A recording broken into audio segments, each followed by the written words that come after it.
সকাল থেকে এত বৃষ্টি পড়ছে না, মানে চিন্তার বাইরে কি বৃষ্টিটা পড়ছে কালো হয়ে। আজকে তো ছেলেকে স্কুল পাঠাবো না, কারণ এই বৃষ্টিটা অসম্ভব ব্যাপার। ছোটোখাটো ঠিক আছে, এটা এক্সট্রিম হয়ে গেছে। কাল রাত থেকে হালকা হালকা হতে হতে হতে হতে আজকে বিভৎস অবস্থা। ওর কাজের বউ কাজ করে দিয়ে চলে গেছে। আমি দেখলাম বেকার বসে না থেকে একটু বেলা চা খাওয়া বসাবো, বসে না থেকে বালিশের ওয়ালগুলো করাই, ছেলের পাশ বালিশ। আর এই ইয়েটা এতটাই ছোটো না, ঠিক করতে হবে। এরকম ধরে রেখে দিয়েছি, নাহলে এটা ঢুকে গেছে, বেশি ঢুকে না যায়।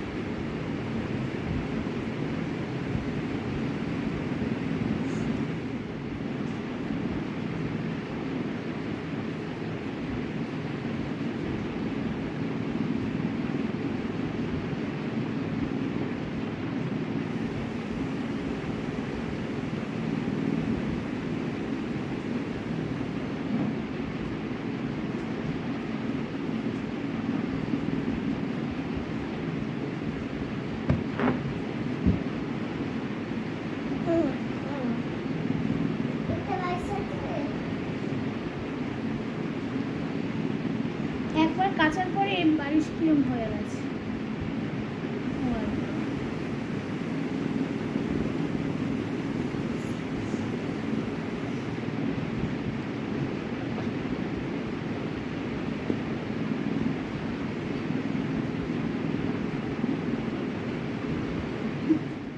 তো এরই মাঝে পিসি ফোন করে জানালো যে আজকে বৌদি আমি যেতে পারবো না, কারণ সিরিয়াসলি প্রচুর বৃষ্টি পড়ছিল। আর আমার বাড়ি থেকে পিসির বাড়ি অনেকটা দূর।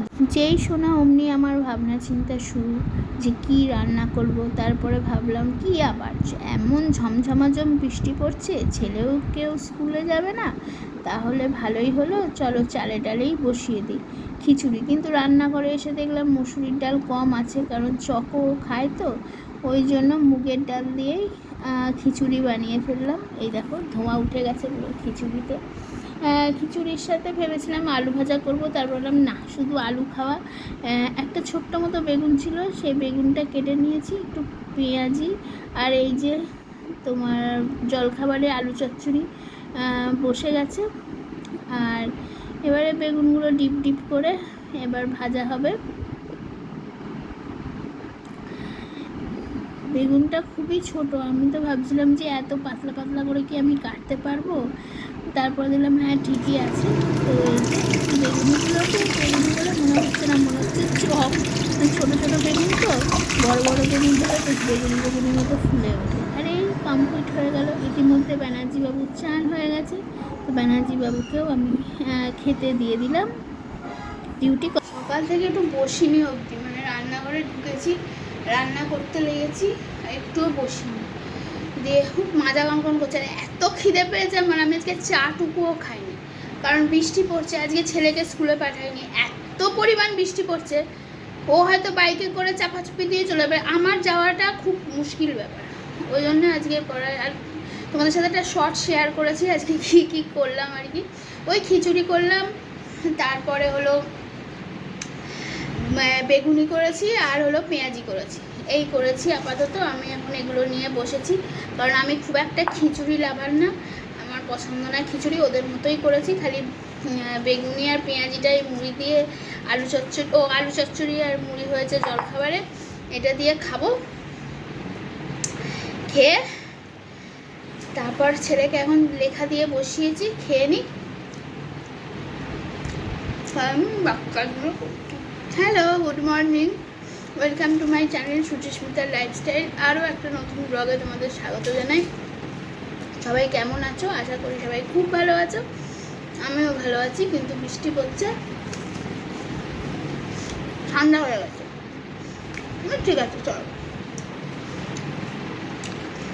তোমরা ব্লগটা দেখতে থাকো, আশা করি তোমাদের ভালো লাগে। অনেক টাইম বাদে আমি আবার ভিডিওতে, কারণ আমি কালকে ঝড় তুফান যাই বয়ে যাক না কেন, আমি কালকে ছেলেকে স্কুলে পাঠাবো। আমাকে আজকে ও এত জ্বালিয়েছে মানে চিন্তার বাইরে। ও ঠিক 10 মিনিট ঘুমিয়েছিল। 10 মিনিট ঘুমানোর পর আমার একটু কাজ ছিল, দরকার ছিল বলে আমি দোকানে গিয়েছিলাম। এসে দেখি ও যথারীতি উঠে পড়ে নিচে দাদু আছে, সে দাদুর কাছে গিয়ে বসে আছে। ঠিক আছে, কোনো ব্যাপার না।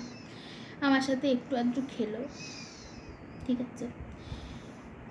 ও বাবা, সেই যে সারাটা দুপুর আমার তো ধরো রাত্রিবেলা ব্লগ আপলোড করি, এডিট করে আপলোড করি, তারপরে ঘুমাই, তারপরে এখন কাজের লোক আসে বলে তাড়াতাড়ি উঠে পড়ি। আমার সারাদিন কোনো মানে সেরকম ঘুমাই না। এইবার আমার না, আজকে দুপুরবেলা আমার যখন ঘুম পাচ্ছে আমি ঘুমাবো। আমার পিঠে উঠছে, ঘাড়ে উঠছে, বাচ্চারা যেটা করে থাকে আর কি। সারা শরীর আমার ব্যথা করে দিয়েছে অনেক বকাতে। আজকে মেরেওছি আমি ওকে, মানে আমি আর সহ্য করতে পারছি না।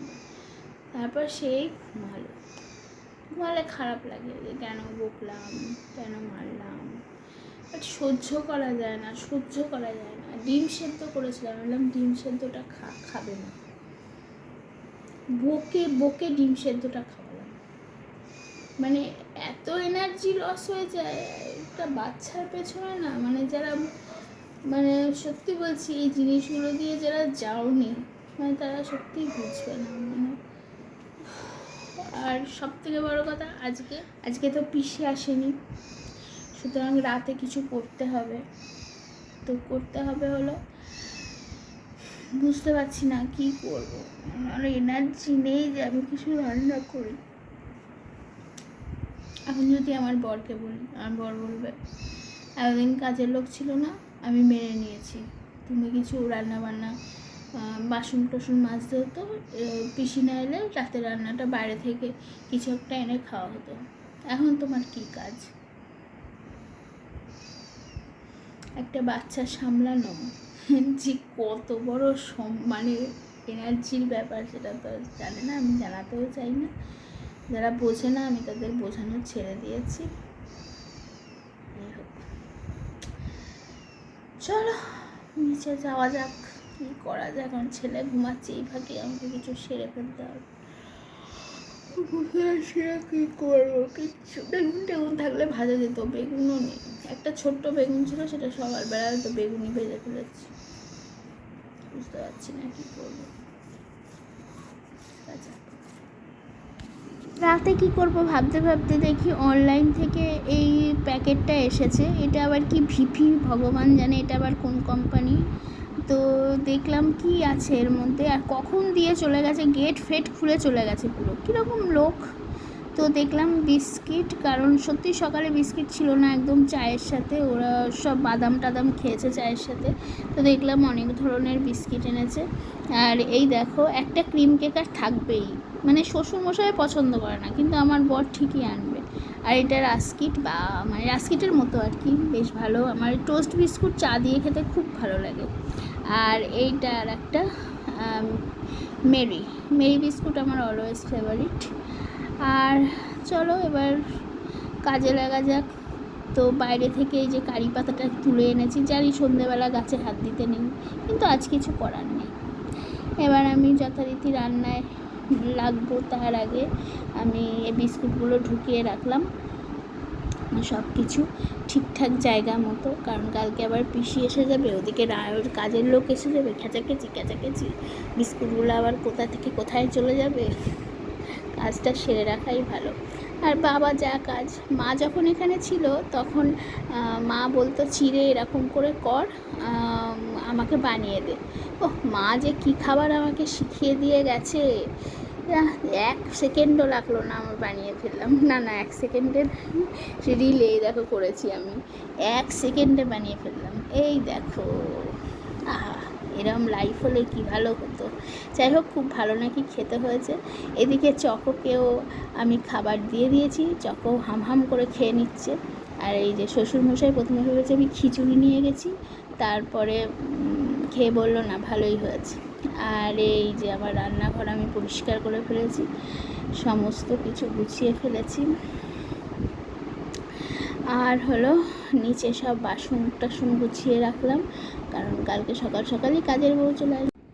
মানুষের কি কাজের শেষ আছে? যাই হোক, তোমরা জানো রাতে ডিনারে কি হয়েছে না হয়েছে। তো আমি এডিট করছিলাম, এডিটটা সেরে রাখছিলাম, কারণ অনেক রাত হয়ে যায়, তারপরে সকালবেলা আবার উঠতে হবে, তার জন্য এডিটটা সেরে রাখলাম। এখন এগুলো গোছে, এগুলো ছেলে পড়ছিল, ওর রোজই বই দাও করে, এগুলো বার করে দিই, কারণ স্কুলের বই দিলে ও ছিঁড়ে ফেলবে। আর এই খাতাটা প্র্যাকটিস করাই, ওদের এখন এই সব প্র্যাকটিস করতে দেয়, এই যে এই জিনিসগুলো, এগুলো প্র্যাকটিস করতে দেয়, এরম সেগুলো প্র্যাকটিস করাচ্ছি। আর সন্ধ্যেবেলায় মানে দুপুরবেলা আমাকে এত জ্বালিয়েছে, আমি সন্ধ্যেবেলায় পড়াতে বসতে পারিনি, যা পড়িয়েছি সকালবেলা। চলো ওগুলো তুলে রাখি, তারপরে ডিনারটা খেয়ে নিই যা হয়েছে। তো আজকের ব্লগটা এখানেই শেষ করলাম। যদি কিছু ভালো লেগে থাকে লাইক কমেন্ট শেয়ার করতে পারো, আর আমার চ্যানেলটাকে সাবস্ক্রাইবও করতে পারো, কারণ তোমরা সাবস্ক্রাইব করলেই আমার চ্যানেলটা এগোবে। কারণ আমি আগেও বহুবার বলেছি, আবারও বলছি যে আমার যতগুলো সাবস্ক্রাইবার তার মধ্যে 2জন হলো আমার মা আর বোন, বাকি আমার এই চ্যানেলটার বিষয়ে কেউ জানে না। আমি যে ইউটিউবে একটা চ্যানেল খুলেছি বা সেখানে রেগুলারলি আমি একটা ব্লগ দিই, শর্টস বানাই, খুব একটা কেউ জানে না। আমি কোথাও খুব একটা শেয়ার করি না, শেয়ার করলেও সেই আমার ইউটিউবে যে ইয়েটা আছে ওখানে করে ঠেকে দিই। আমি চাই না যে আমার ফ্যামিলির লোক জানে, মা বোন জানে, ঠিক আছে। তো যাই হোক, তাই তোমরা সাবস্ক্রাইব করলেই, কারণ ইউটিউবে প্রচুর ধৈর্যের প্রয়োজন। ইউটিউব হট করে তো হলেই হলো না, কোথাও একটা যেতে চাইছি, তোমরা চাইলে যেতে পারবো, না হলে পারবো না, বিশাল কিছু উচ্চ আশা নেই। তো চলো, বেশি বকবক করবো না, এবার খাই, খেয়ে ঘুমাই, টাটা। ব্লগটাকে আপলোড করি।